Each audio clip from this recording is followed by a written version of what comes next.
Bienvenidos a su espacio Creciendo en la Palabra. Qué gusto poderles saludar una semana más de nuestro estudio de la lección de escuela sabática. Sin lugar a dudas está siendo una gran bendición el estudio del Evangelio de Marcos y gracias a Dios porque tenemos la oportunidad de encontrarnos en la semana número 7, la lección número 7. Ya estamos casi a la mitad del trimestre, si se ha dado cuenta, estamos en el mes de agosto y durante esta semana abordaremos como título de la lección Instruyendo a los discípulos, parte uno. Así que esta semana y la siguiente abordaremos acerca de la instrucción que Jesús le dio a los discípulos y que está registrada en el Evangelio de Marcos. Quisiera pedirle que en el cuadro de comentarios nos escriba desde dónde nos está sintonizando, que pueda dejar su like y claro, también compartirlo con sus amigos, familiares, compañeros, e incluso para que puedan ellos aprender, como lo estamos haciendo, de esta bendición de la lectura de este evangelio. El versículo de memoria está registrado en Marcos capítulo 8, versículo 34. Le invito para que lo pueda memorizar, memorícelo. Vamos a hacerlo juntos durante esta semana para que en su clase de escuela sabática usted lo pueda decir. Luego Jesús llamó a la gente y a sus discípulos y les dijo: si alguno quiere venir en pos de mí, niéguese a sí mismo, tome su cruz y sígame. Ese es el versículo de memoria. Le presento los puntos que vamos a analizar en este momento y que los va a ver en su pantalla. Los tres tópicos que analizaremos en esta mesa de estudio será el primero, la misión de Jesús, la gloria de Jesús y el reino de Jesús. Son esos tres tópicos que abordaremos de los capítulos 8 y 9 de este evangelio. Y antes de tener la oración de inicio, quiero presentarle a los pastores que van a estar en esta mesa de estudio y que estaremos analizando la lección. Y comienzo con el pastor Jesús Villanueva. Pastor, bienvenido. Gracias, pastor. Es un gusto, hermanos, también estar en esta mesa junto a los pastores y a través de las pantallas también con ustedes. Queremos mandar algunos saludos, pastor. Adelante. Nos sintonizan también y nos observan diferentes hermanos de algunos países como Belice, El Salvador, Chile, también Estados Unidos, en la parte de Nueva York. Y en específico me gustaría hacer mención del hermano Antonio Pérez, que es un hermano cubano que desde Brasil ora por nosotros. Muchas gracias, hermano. Así como la hermana Yolanda Benítez desde Argentina. Un saludo para ellos también. Muchas gracias, Pastor Jesús. Bueno, saludos a nuestros hermanos entonces que están fuera de México. Pastor Brian Bailón, bienvenido también a este espacio. Muchas gracias Pastor Isaí por la invitación. Y bueno, también queremos saludar a todos los hermanos que nos ven en el interior de la República, en especial a la hermana Soledad Nuño desde Guadalajara. Saludos al grupo pequeño Caleb. Dios les bendiga, que el Señor siga derramando su espíritu en ustedes. También saludamos al hermano Armando Ramos.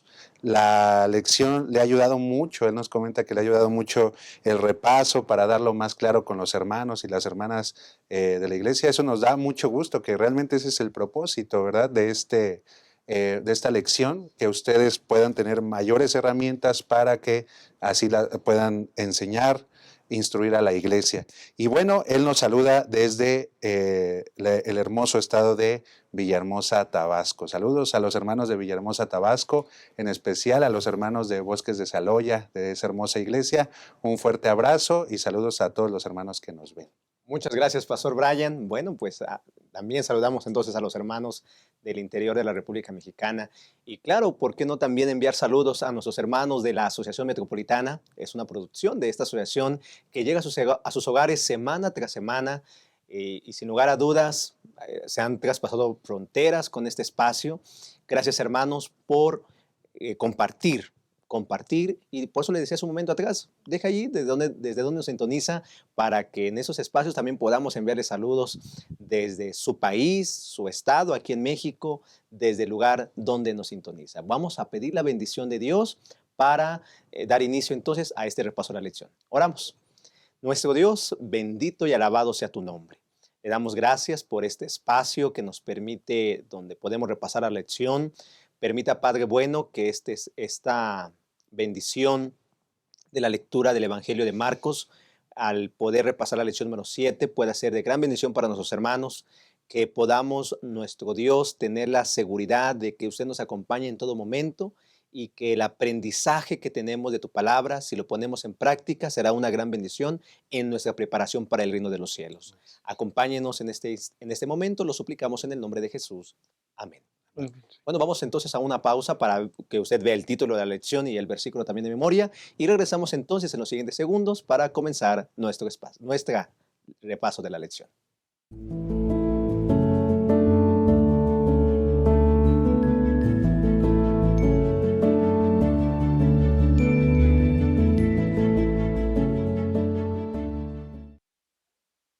Estamos de vuelta y vamos entonces a entrar de lleno a nuestro primer tópico, la misión de Jesús.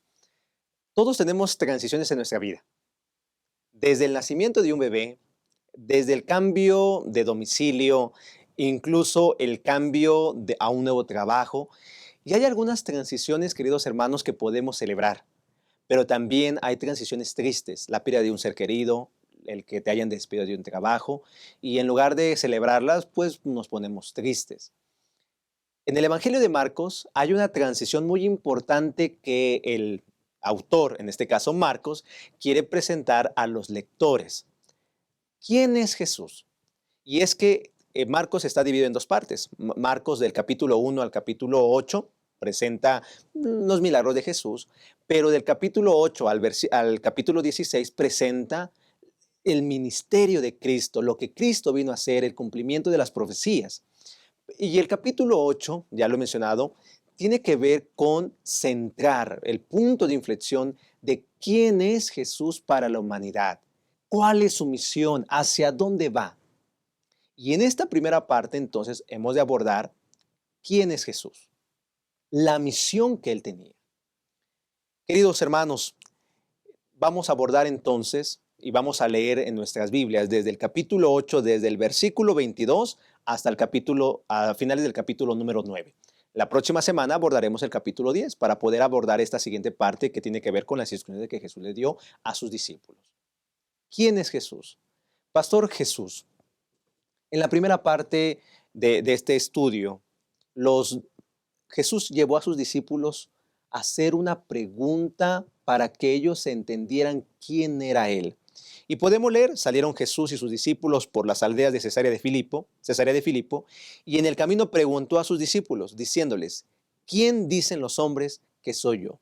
Pastor, ¿cuál fue la respuesta de los discípulos? ¿Y qué es lo que quería Jesús lograr con esta pregunta? Ok, sí, pastor, es interesante cómo Jesús utiliza esta pregunta para empezar a reflejar en ellos justamente no solo lo que el pueblo decía, no solo lo que la nación en esa época pensaban acerca de Jesús, sino como tú lo decías justamente en este capítulo, es la inflexión en donde Marcos quiere dar a entender al lector lo que los discípulos comprendían o no de Cristo Jesús.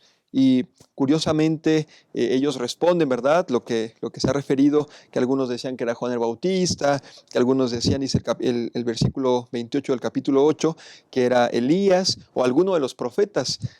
Sin embargo, él vuelve a hacer otra pregunta y un poco más particular, ya un poco más directa, y les dice en el versículo 29, ¿y vosotros quién decís que soy yo?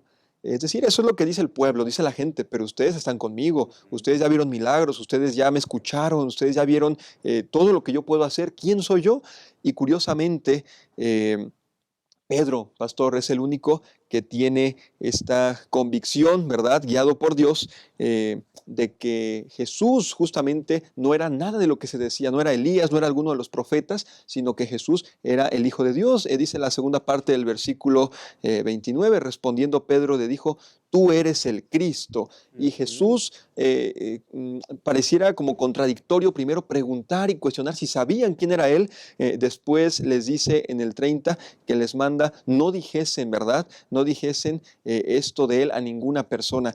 Pareciera que quiere que sepan que Él es el Mesías, que Él es el Cristo, pero cuando Pedro lo identifica así como el ungido de Dios, dice, bueno, no digas nada todavía.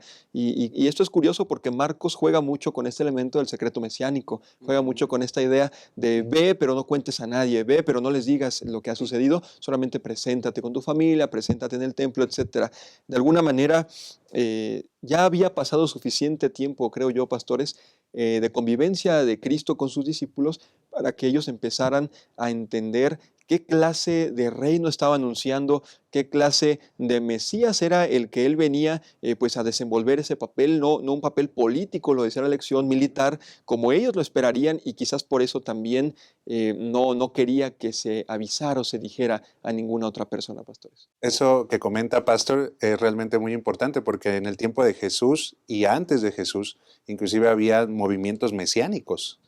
Por eso justamente que Roma había aplastado, ¿no? Que Roma, con el ejército romano, por eso yo creo que Jesús les estaba comentando en ese momento que se esperaran, ¿no? A comentar. Sería muy, creo que innecesario, o no sé, tomar hoy en día las palabras de Jesús de mejor no... Guárdalo en Sí, sí, secreto, no sí. digas nada, ¿no? No. Más bien hay que contextualizar la Claro. idea de Jesús de que en ese momento era mejor quedarse callados por cualquier situación, de que a lo mejor el Lo ministerio de pueden Jesús tomar como iba a ser acortado, ¿no? Iba a Claro. ser acortado, o sea, no hubiera durado a lo mejor los 3 años y medio que duró, sino menos tiempo. Entonces, qué importante es eso, Pastor, y al final, pues ahí vemos el reconocimiento de los discípulos de quién era Jesús después de tanto, ¿no? Después de tanto. Claro. Y es que estamos hablando, pastores, que Jesús es el Mesías, es el ungido de Dios. Ujú. Él era libertador. Si nosotros ponemos en contexto esto, ellos, el pueblo de Israel esperaba a un Mesías que lo libertara del pueblo romano. Por eso dice, guarda silencio, porque es como una forma de que la gente piense que el Mesías es un derrocador del imperio romano y que Exacto. podía meter en problemas. Por eso dice, guarda silencio. Pero vemos a un Jesús que elogia a Pedro. Lo podemos leer en Mateo, que dice, bienaventurado Pedro, hijo de Jonás, que el Señor te lo reveló, mi Padre que está en los cielos. Pero pastores, quiero mencionarles y preguntarles a ustedes, ¿por qué la gente no entendía quién era Jesús? ¿Por qué la gente decía, es que dicen que es Elías, dicen que es Jeremías, dicen otros que es Juan el Bautista o uno de los otros profetas? ¿Por qué la gente quizá no entendía en ese momento quién era Jesús? Ujú. Pues creo que justamente tiene que ver con la misión que tenía el propio Jesús, ¿no? Eh, Esperaban a un Mesías triunfante en su caballo, con un ejército poderoso, fuerte, no un carpintero, no un hombre que nace en una cuna humilde, no alguien así. Entonces, y menos que el Mesías vaya a morir en una cruz, ¿no? Como el peor ladrón que se haya encontrado en Roma. Es decir, estas cuestiones como que no encajaban sí, en la estructura que tenía la gente de un Mesías y propiamente de Israel. Yo creo que pues sí, el mismo pecado, la soberbia, los había cegado de lo que decía el Antiguo Testamento de cómo iba a venir el Mesías. Porque cuando nosotros leemos el Antiguo Testamento y lo encajamos con la vida, o sea, uno piensa, ¿cómo es que se pudieron equivocar de que no era él? Inclusive Isaías menciona y así, o sea, pero más que nada yo siento también que era lo que la gente quería, era como que un asunto más que material, es decir, riqueza, como que Israel fuera triunfante. Pero en esta tierra, que más adelante vamos a ver esta diferencia entre el mundo y lo que nos ofrece Dios, ¿no? Es correcto, pastor. Llama mucho la atención cómo ellos proyectaron sus propias ideas o conceptos o sus propios intereses incluso con la figura de lo que sería el Mesías, de manera que no estaban vinculando a Jesús con ese Mesías sufriente que menciona, por ejemplo, Isaías, sino con ese Mesías que los liberaría del yugo romano y entonces ensalzaría la figura de Jerusalén como ellos querían que fuera, ¿no? Despreciando a los demás, haciendo a un lado a los gentiles, de ellos vendría justamente el poderío y todas estas circunstancias. Para terminar esta parte, pastores, creo que enlaza justamente con lo que iremos viendo a lo largo de esta lección, la descripción de Jesús acerca del costo de seguirlo. Es muy contrastante lo que el pueblo esperaba de Jesús con lo que él dice, mira, si tú quieres venir en pos de mí, tienes que hacer estas cosas. Bien contrastante con lo que ellos hubieran querido que Jesús les dijera. Claro. Por eso, hermanos, si usted se da cuenta en la lección del día domingo, empieza hablando acerca del ciego y que Jesús tuvo que tocarlo 2 veces. Y la mención del autor es que no había una comprensión clara de quién era Jesús. Y porque dice el autor, ilustrar el hecho de que la percepción espiritual a veces requiere cierto tiempo para desarrollarse. Quizás no entendían con claridad y por eso el autor menciona que que pone la historia del ciego, que Jesús toca 2 veces, porque no entendían con claridad quién era el Mesías.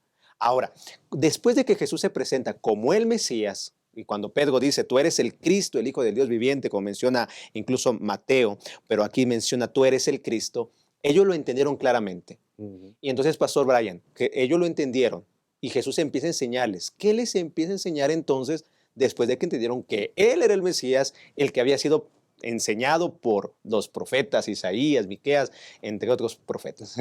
Gracias, Pastor Isaí. Sí, pues pareciera, esta situación pareciera algo como un poco filosófico de las preguntas de, primero, ¿quién era Jesús, no? Y ya los ojos le son abiertos a los discípulos y bueno, Pedro contesta, tú eres el Cristo, ¿no?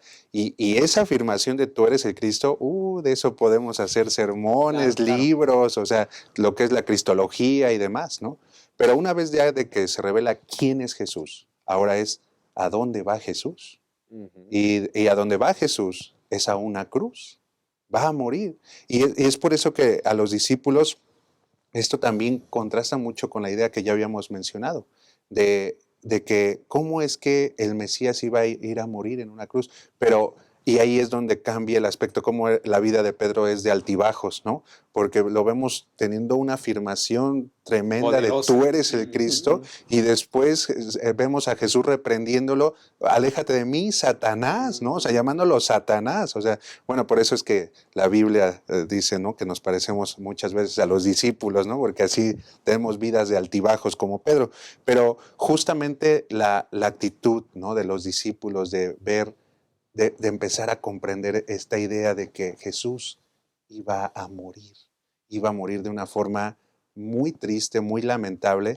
Eso era un gran impacto para ellos y para lo que estaban viviendo en ese entonces.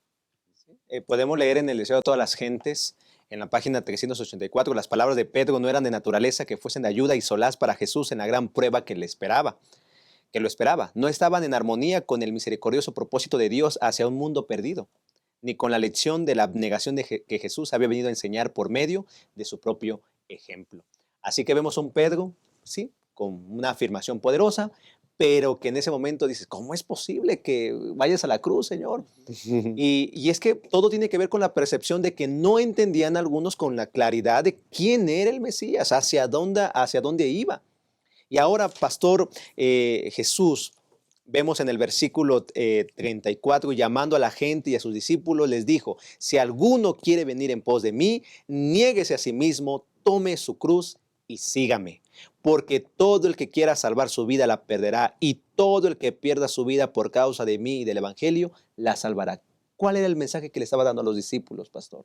Sí, gracias, pastor. En primera instancia, por supuesto, está tratando de responder a lo que Pedro acababa de decir. De hecho, lo reprende fuertemente, ¿verdad? Acababa Pedro de dar una gran declaración, como decía el pastor Brian, pero ahora mete un retroceso y a la luz del espíritu de profecía entendemos pues que estas palabras, como en primera instancia las pudiéramos interpretar como compasivas, no queriendo que su maestro sufriera, más bien estaban desalentándole para la misión que había venido justamente a realizar.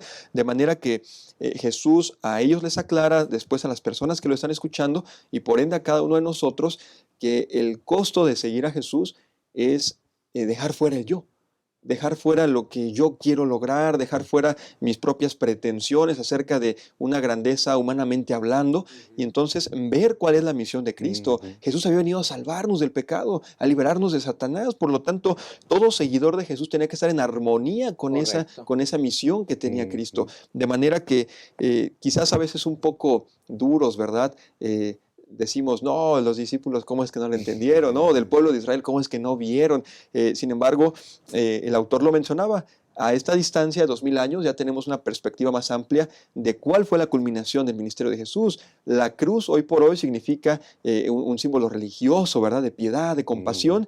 Para ellos en ese instante era una vergüenza. Nadie quería morir en una cruz. La peor Era un castigo romano, de Claro. manera que Jesús empezara a decir esto, de repente pudo haberles ahí removido alguna especie de ideas equivocadas, decir, no, yo no quiero lo que está diciendo este hombre, ¿no? Sin embargo, a la luz del Evangelio completo, entendemos que Jesús venía a entregarse, venía a sacrificarse, venía a dar su vida en rescate por muchos, incluidos nosotros todavía hoy en día.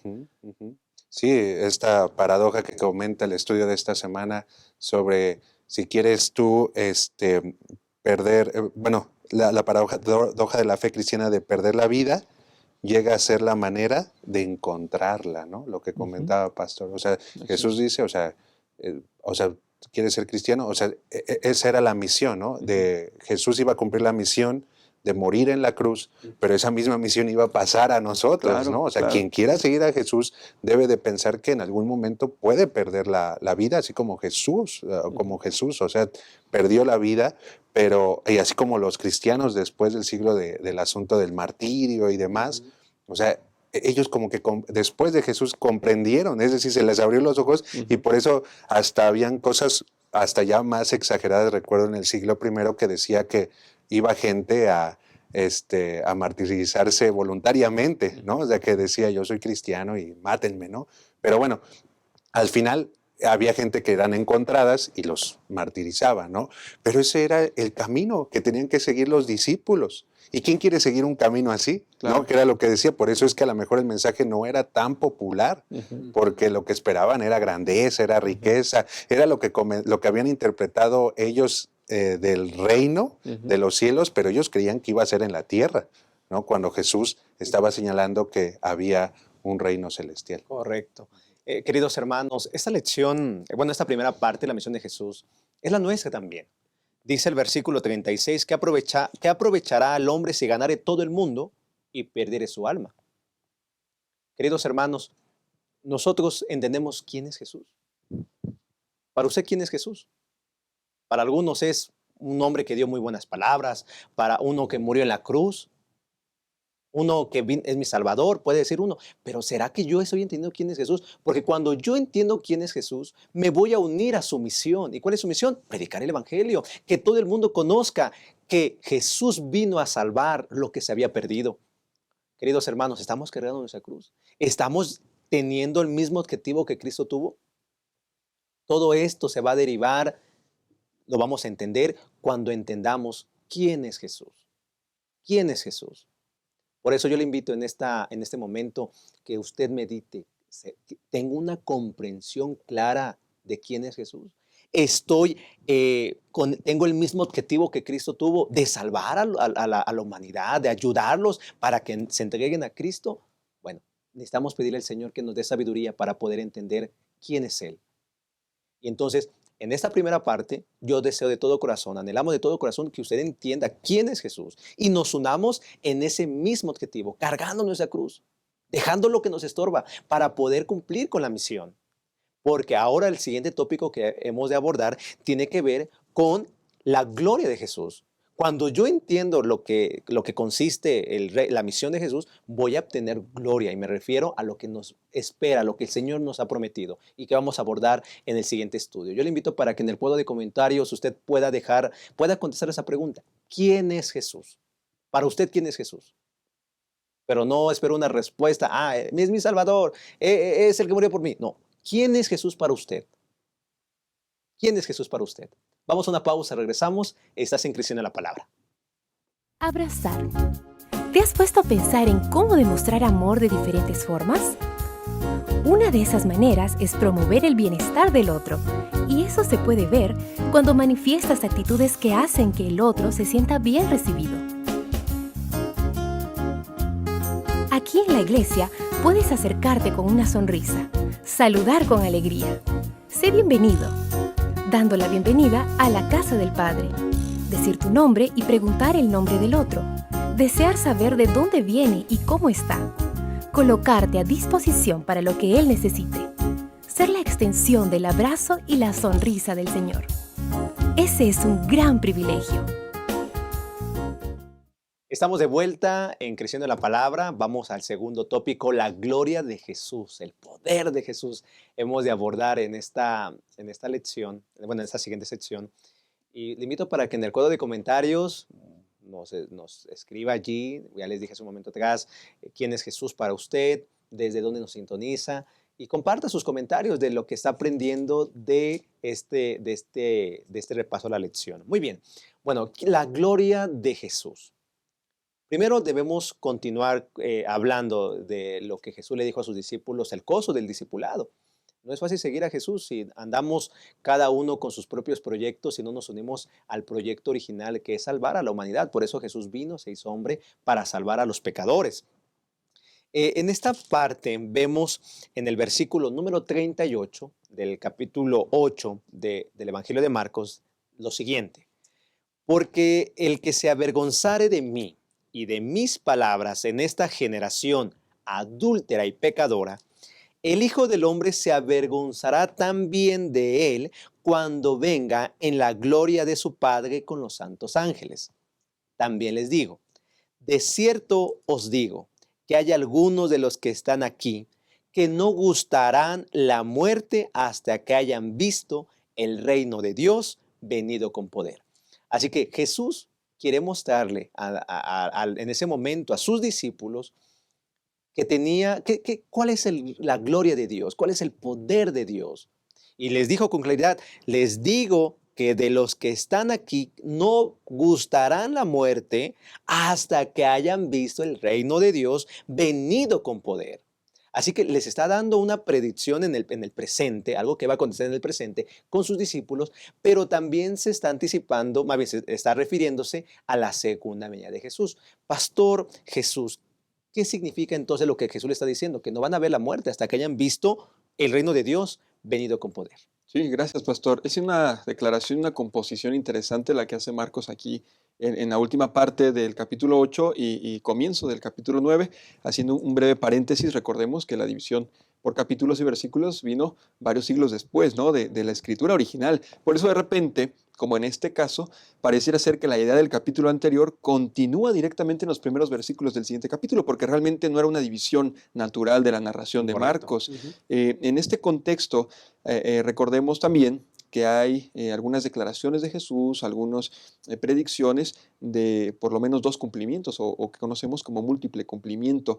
Jesús de pronto podría haberse no visto certero al decir esto y saber que los discípulos murieron antes de que Él regrese por segunda vez, pero si seguimos leyendo, dice en el versículo 2 del capítulo 9 que 6 días después de esto, Jesús tomó a Pedro, a Jacobo o Santiago y a Juan y los llevó aparte solos a un monte alto y se transfiguró delante de ellos. Y aquí es donde la lección del día martes justamente nos habla de esta montaña, de este gran suceso llamado la transfiguración, que fue sin duda, incluso me atrevo a decir, por encima de los milagros que Jesús ya había manifestado, el mayor momento en su estancia terrenal de donde se pudo demostrar su gloria, que verdaderamente Él sí había venido, como ya lo hemos referido, de manera humilde, de manera humana, de manera entre la pobreza, incluso lo hemos mencionado, ¿no? Pero Él seguía siendo Dios. Y entonces ahí sí que se cumple que por lo menos 3 de estos personajes a los cuales se había dirigido cuando dijo que no verían la muerte o no la gustarían antes de verlo en la gloria y con poder en el reino de Dios, estaban ahí presentes en este monte de la transfiguración, pastores. De manera que ellos gustaron un poquito, una vislumbre, aunque sea, de lo que en algún momento será el regreso en gloria y majestad de Cristo Jesús. En ese monte de la transfiguración había, entendemos, algunos personajes, ¿verdad? Estaba Elías y estaba Moisés. De manera que Jesús estaba anticipando también en este suceso, en este relato de la transfiguración, lo que le habría de acontecer. Lo que estaba él a punto de vivir en esta tierra y el propósito para el cual él lo estaba a punto de hacer, teniendo como dos símbolos, ¿verdad? La vida de Elías y de Moisés, como estos líderes del pueblo de Israel, que uno de ellos no prueba la muerte y justamente asciende a las alturas de los cielos, y el otro prueba la muerte pero es resucitado. Jesús ya estaba apuntalando, como vamos a ver más adelante, hacia dónde iba su ministerio y lo que había de acontecerle a él también. Yo no me imagino cómo ha de haber sido ese momento. Bueno, ahorita estamos los 3, en ese momento eran 3 cuando Jesús les dijo, vamos al monte, ¿no? Y ver, o sea, cómo iban caminando con Jesús y de repente que, o sea, como decía el pastor Jesús, o sea, de que tenía sus vestiduras a lo mejor, pues mal, sucias, ¿no? Porque andaban caminando, y que de repente Jesús se transfigurara y tuviera unas ropas blancas, que no se ha visto blanco como ese, y de repente ven también a los dos líderes máximos del judaísmo, ¿no? A Elías y a Moisés.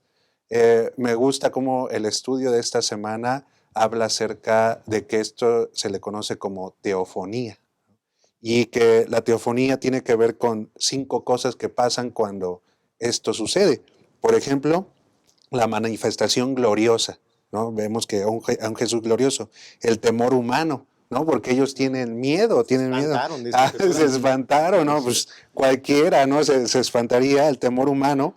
Las palabras, no temas, no temas. Una revelación de parte de Dios. ¿Qué les estaba revelando Jesús? Se estaba revelando él mismo quién era. Correcto. Por si no les había quedado claro, o sea, ahí estaban viendo realmente al Hijo de Dios en toda su gloria. Y cuando escucharon, pastor, cuando Ajá. escucharon también que del cielo, cuando Dios dijo, ¿no? Este es mi hijo amado, a Sí. él oíd. Exacto, ¿no? Entonces, ha de haber sido muy impresionante y era justamente eso, ¿no? De que Jesús, es decir, el mensaje divino es de que este es mi hijo, ¿no? Yo soy el hijo de Dios y ha de haber sido muy impresionante esa escena. Y la siguiente, y el quinto, porque dice, para que se cumpla una teofonía tiene que haber 5 partes, es una respuesta humana, ¿no? Yo me acuerdo cuando Moisés estaba, ¿no? En la zarza, ¿no? Cuando Jacob, es decir, qué bonita debe haber sido tener una teofonía, ¿no? En aquellos, pero también muy impactante. Entonces, pero ciertamente también lo que está revelando esta escena es justamente eso, de que se presenta el Hijo de Dios junto con Elías, con Moisés en toda su gloria. Pero también aquí hay aplicaciones muy importantes, porque va a haber muchas personas que van a ver, dice el Nuevo Testamento, que todo el mundo va a ver la gloria de Dios cuando venga Jesús en el reino, pero no todos van a subir, no todos se van a salvar. Y muchos así puede ser, que es como por ejemplo Pedro, Santiago, están viendo a Jesús en toda su gloria. Lo que se esperaría es que sí, que yo esperaría que todos los que veamos a Jesús nos salváramos, ¿verdad? Claro. Pero eso es lo que está aplicando. Y también, bueno, están las 2 imágenes de Elías y de Moisés, ¿no? Que lo que comentábamos ahorita, Pastor Isaí. Sí, dice Elena de White en el Señor de todas las Gentes, página 390 y 391, que sobre el monte el futuro reino de gloria fue representado en miniatura. Cristo, el Rey. Moisés, el representante de los santos resucitados, y Elías, de los que serán trasladados. Qué bendición el poder experimentar eso. Mientras estaban allí, hubo dudas también que se guardaron allí Pedro, Santiago, bueno, Jacobo y Juan, que no entendían y que le preguntaron a Jesús con respecto a Elías, la resurrección de los muertos. Pero por otro lado, cuando descienden del monte, hay un problema ahí con los demás discípulos, un problema con los escribas que disputaban con los discípulos. Pero ¿por qué había ese problema? Porque por un lado, Pastor Jesús, allí en el cielo, allí en el monte alto, están presenciando la gloria de Dios, el poder de Dios, la gloria de Dios, pero por otro lado, los otros 6 discípulos andan peleando. Sí. No ven el reino de Dios ni la gloria de Dios. Es que es correcto, pastor, hay un contraste ahí mientras estos 3 discípulos junto con Cristo estaban en este escenario tan impresionante como justamente lo mencionaba usted, esta representación pequeña de lo que sería la segunda venida de Jesús, pues bajan, ¿verdad? Y se dan cuenta que hay una persona endemoniada. De hecho, su padre está ahí representándolo, ¿verdad? Tratando de recibir ayuda. Y los otros 9 discípulos que habían quedado allá abajo, pues no podían, ¿verdad? No, pareciera ser que intentaron, por el contexto que está hablando aquí el padre, pero no lograron echar fuera ese demonio. De manera que Jesús tiene que intervenir y habla de este tipo de demonio, habla de este tipo de situación y la única manera como lo puede sacar. Pero es interesante que justamente viene, como lo mencionábamos hace un momento, de un escenario maravilloso y glorioso y parece ser como un bajón, una decepción, donde se encuentra otra vez con la situación de que sus discípulos no dependen completamente de Dios y no pueden hacer frente a una situación terrenal. Pastor Brian, a mí me llama la atención cómo es que también Jesús aborda el tema de la incredulidad o esta fe que el papá tenía, pero como que no tenía, pero como que sí tenía, y lo encara y hace una serie de preguntas ahí, de manera que lo hace confesar, ¿verdad?, su situación en ese momento. Eso me recordó, cuando estaba leyendo aquí la historia, me recordó a un amigo que él se apellidaba Hernández y le decíamos, oye, ¿crees que sí puedas hacerlo? Y él me decía, eso nunca se le pregunta a un Hernández, ¿no? Decía, o sea, de que sí podía hacerlo, ¿no? Más o menos el papá le hace una pregunta a Jesús y Jesús, parafraseándole, dice, ¿cómo? Pues, ¿cómo que sí puedo? Pues claro que puedo, ¿no? Pero el asunto no estaba en que Jesús pudiera, era la fe del hombre, era en saber quién era Jesús, que él podía. Y creo que la respuesta del hombre es magnífica. Digo, yo no sé, hermano, hermana, si usted en algún momento le ha orado hacia el Señor de, creo, ayuda a mi incredulidad, ¿verdad? Cuando estamos en una situación de enfermedad, o sea, de que nos falta fe, nos falta fe. Entonces, yo creo que es muy importante eso, ¿no? El aplicativo nuevamente que hace el estudio de esta semana, de que no todo el tiempo nos podemos quedar en el monte de la transfiguración, tenemos que bajar por aquellos que necesitan a Jesús como Jesús lo hizo. Correcto. Y en esta última parte del estudio, cuando termina, bueno, le sacan el demonio a aquel joven, dice el versículo 28 del capítulo 9, cuando él entró en casa, sus discípulos le preguntaron aparte, ¿por qué nosotros no pudimos echarle fuera? Y les dijo, este género con nada puede salir, sino con oración y ayuno. Queridos hermanos, la primera parte vemos quién es Jesús, la misión de Jesús. No podemos entender el misterio de Jesús a menos que tengamos una relación, ¿no? Y a veces, no sé, necesitamos, yo creo que el Señor se manifiesta a nosotros, o no sé si esperamos que el Señor se manifieste para poder creer. Y a veces, hermanos, para poder tener una relación plena con Dios, el entender cuál es su misión, el entender quién es Él, tiene que ver con que tengamos una relación. Y necesitamos todos los días presentarnos ante Dios, todos los días, cada mañana, en nuestros hogares, el que usted pueda tener un encuentro con el Señor. Y veremos la gloria de Jesús, el poder de Jesús en nuestra vida, no para sacar demonios, no, hermanos, sino para cumplir con la misión que el Señor nos ha establecido. Por eso Jesús lo reprendió, pues es que este asunto solo puede salir con ayuno y oración. Así que tengamos un encuentro con el Señor. Todo va a salir, todo tiene que ver con que entendamos quién es Jesús, qué relación tengo con Él, ¿sí? Cuál es la misión que el Señor me ha dejado y, claro, me seguiré enfocando para poder cumplir con la misión. Queridos hermanos, estamos en esta lección tan maravillosa de la lección número 7. Lo que Jesús le está enseñando a sus discípulos, lo que nos está enseñando a nosotros que somos sus discípulos. Bueno, carguemos nuestra cruz, enfoquémonos a la misión. Y ahorita regresaremos entonces en la siguiente y el último tópico que tiene que ver con el reino de Jesús, porque cuando entiendo quién es Jesús, cuando entiendo cuál es su misión, entenderé qué cosas son importantes en su reino. Vamos a una pausa y regresamos entonces en los siguientes segundos para abordar el tópico final. Regresamos. Amar es un verbo para vivir y compartir. Juan decía que el que no ama no conoce a Dios, porque Dios es amor. Muestra que el amor es real en ti. Entonces anda cada día con Jesús, para mirar a los otros con los ojos del Padre. Deja que el amor de Dios motive tus pensamientos hacia los demás y tus acciones por ellos. Mira con simpatía, sin hacer ningún tipo de discriminación. Y di solamente cosas buenas sobre los hermanos. Amar. Esta es nuestra misión. Gracias por continuar con nosotros. Estamos en la última parte de este estudio y abordaremos entonces el punto, el reino de Jesús. Estamos casi al final del capítulo 9 del Evangelio de Marcos.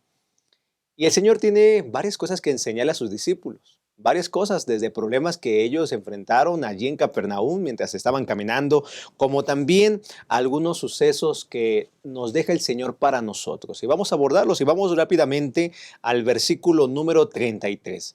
¿Sí? Vamos al versículo 33 y dice la palabra, llegó a Capernaum y cuando estuvo en casa les preguntó, ¿qué disputaban entre vosotros en el camino? Mas ellos callaron, porque en el camino habían disputado entre sí quién había de ser el mayor. Esos pensamientos, volvemos a lo mismo, recordando los puntos anteriores, como que no les quedaba claro todavía quién era Jesús, no entendían lo que tenía, la cruz que tenían que cargar. Por eso leemos en el versículo 30, 31 y 32 que Jesús les volvió a presentar acerca de su muerte, pero ellos, dice el versículo 32, ellos no entendían esta palabra y tenían miedo de preguntarle. No les había quedado muy bien claro este asunto. Entonces andaban peleando quién sería el mayor. Pastor Jesús, ¿cuál fue la respuesta de Jesús y qué enseñanza tenemos para nosotros, pastor?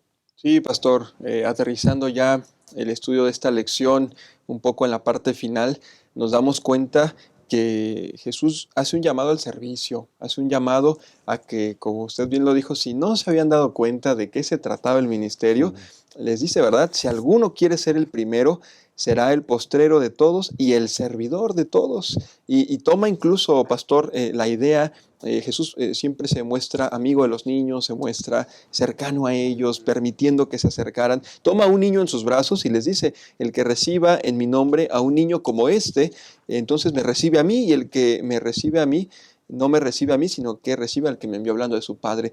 De manera que Jesús vuelve a poner en la mente de sus discípulos y por lo tanto lo apliquemos a nuestra vida, el servicio, mis hermanos, la humildad de poder brindar atención a otra persona antes que buscar un beneficio propio, pastor, antes que estar pensando qué posición voy a tener, los beneficios que eso me va a traer, poder pensar cómo puedo hacer yo para servir a alguien más, para ayudar a alguien más. Y quizás ellos viéndolo en un reino terrenal, lo decían, lo preguntaban, pero nosotros, a la luz del contexto y con la ventaja histórica que tenemos en estas alturas del siglo XXI, podemos proyectarlo en la manera espiritual hacia el reino venidero. De pronto, pastores, es más común querer ambicionar o aspirar a un cargo importante, algo renombrado, respetable, aún dentro incluso del contexto de la iglesia, ¿no?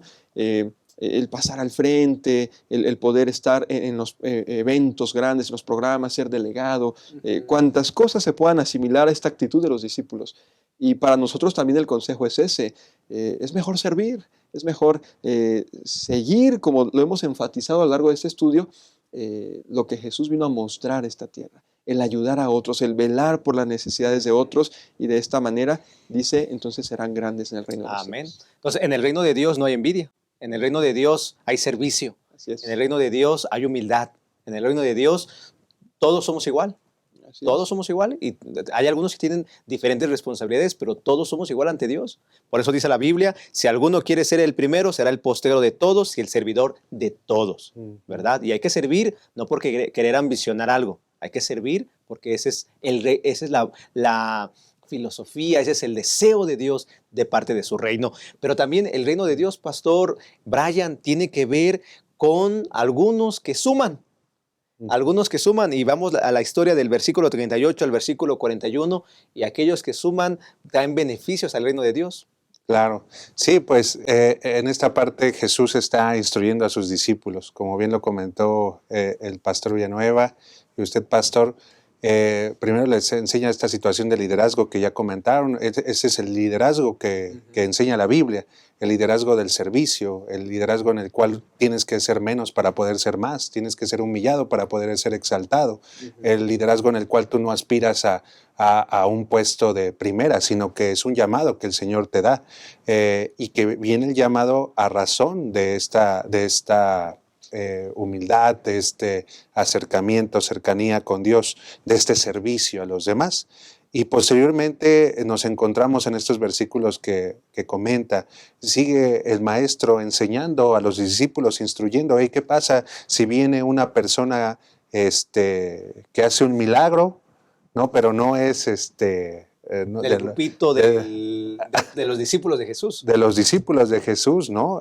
Inclusive voy a leer textualmente lo que comenta la Biblia, el Marcos capítulo 9, versículo 38. Dice, maestro, dijo Juan, vimos a un hombre que expulsaba demonios en tu nombre y se lo impedimos, porque no es de los nuestros, ¿no? Aquí podemos ver pues esa inclinación que tenemos a veces como seres humanos, como de pertenencia, pero de pertenencia como egoísta, ¿no? Como de grupos, ¿no? De que, pero, o sea, al final, o sea, ellos habían perdido el foco de lo que estaba haciendo, le estaba sacando un demonio, o sea, quién sabe qué tenía. Vimos aquí que en el asunto pasado de que inclusive se comentaba que el hijo el hijo que estaba endemoniado sufría como de epilepsia, ¿no? Entonces, o sea, estar endemoniado era una situación también físicamente dolorosa, espiritualmente también y emocionalmente también. Y este hombre le estaba sacando un demonio a esa persona, le estaba haciendo un bien a pesar de que no era del grupo. Sí, sí. Y los discípulos, en vez de fijarse en eso, en lo importante, estaban fijándose Que no se juntaba con ellos. Exactamente, Ajá. no, Sí. no, pastor. Entonces, dice el 39, y esto es lo que les comentó Jesús, no se lo impidan, respondiendo Jesús. Nadie que haga un milagro en mi nombre puede luego hablar mal de mí. El que no está contra nosotros, como comentaba Pastor Isaí, está a favor de nosotros. Y siempre tenemos que tener eso bien en claro, ¿no? Siempre habrá personas que ayuden a los demás, que estén sirviendo a los demás y que precisamente a lo mejor no tiene que ser de nuestro grupo, pero podemos contribuir porque al final están haciendo lo que Jesús hizo. La misión de Cristo. La misión de Cristo. La misión de Cristo. Exactamente. Entonces, en el reino de Dios no hay envidia, hay servicio, colaboramos, sumamos, ¿verdad? Pero también, pastor, en el reino de Dios hay atención hacia personas de qué tipo, pastor. Sí, sí, este discurso de Jesús parece abordar varios asuntos que la lección sugiere a primera vista no parecen relacionarse, pero cuando lo leemos de manera integrada, vemos que está justamente, como usted lo decía, apuntando a una serie de características del reino, y la que usted mencionaba es velar por los pequeños, no solamente como cuando toma al niño, un pequeño literal, un humano joven, ¿verdad? Sino que está hablando de aquellos que están comenzando este caminar con Él, de aquellos nuevos miembros de iglesia, de esas personas que recién se están incorporando y que aún quizás son niños o débiles en la fe, que están dando sus primeros pasos, y dice el versículo 42 del mismo capítulo 9, cualquiera que haga tropezar a uno de estos pequeñitos que creen en mí, mejor le fuera si se le atase una piedra de molino al cuello y se le arrojase en el mar. De pronto nos cuesta ver a Jesús amoroso, compasivo, tierno, dando declaraciones así de fuertes, pero para que veamos el alto sentido que tiene el cuidado de los más pequeños, de aquellos que recién se están integrando a la fe, que creen en mí, dice Jesús, mira, si tú los vas a hacer tropezar, te sería mejor este destino de con una piedra de molino arrojarte al mar. De manera que Jesús blinda, ¿verdad? Trata de proteger el trato y el cuidado que tenemos que tener hacia los nuevos en la fe también. Muy bien. Entonces, en el reino de Dios también hay atención hacia las personas nuevas, débiles en la fe. Pero ahora, pastor, en la última parte, en el reino de Dios, presta atención a una persona sana que debe estar completa en el reino de los cielos, y presenta una comedia. El autor maneja el término en el día jueves, una comedia, porque Jesús quiere ilustrarles algo, y él dice, si tu mano te fuera ocasión de caer, córtala. Mejor te es entrar en la vida manco que teniendo dos manos ir al infierno, al fuego que no puede ser apagado. Primero que nada hay que entender que lo que está enseñando el Señor es una metáfora en cuestión, no está hablando de manera literal, pero pastor, ¿qué hay que decir con respecto a eso, pastor? Sí. Primero, pues hermano, hermana, pues recuerde que no está hablando acerca del infierno que a lo mejor a veces se ha grabado en nuestras mentes, un infierno que arde eternamente y ahí se va. Algo antibíblico. Ajá, No, exactamente. Ya anteriormente creo que en otras lecciones, hemos tratado muy extensamente el asunto del infierno. Ahí Jesús lo que está comentando, como bien, es una metáfora de cuán importante es que tengamos que el pecado es un asunto serio. Es un asunto, a veces nos burlamos del pecado o hasta hacemos chistes o inclusive hasta lo vemos en películas y lo consensuamos, o sea, no hay problema, ¿no? O sea, pero ciertamente aquí Jesús está tratando el asunto del pecado tan serio que dice, o sea, que no es literal, nuevamente, no es literal, no está esperando Jesús a que nos mutilemos, ¿verdad?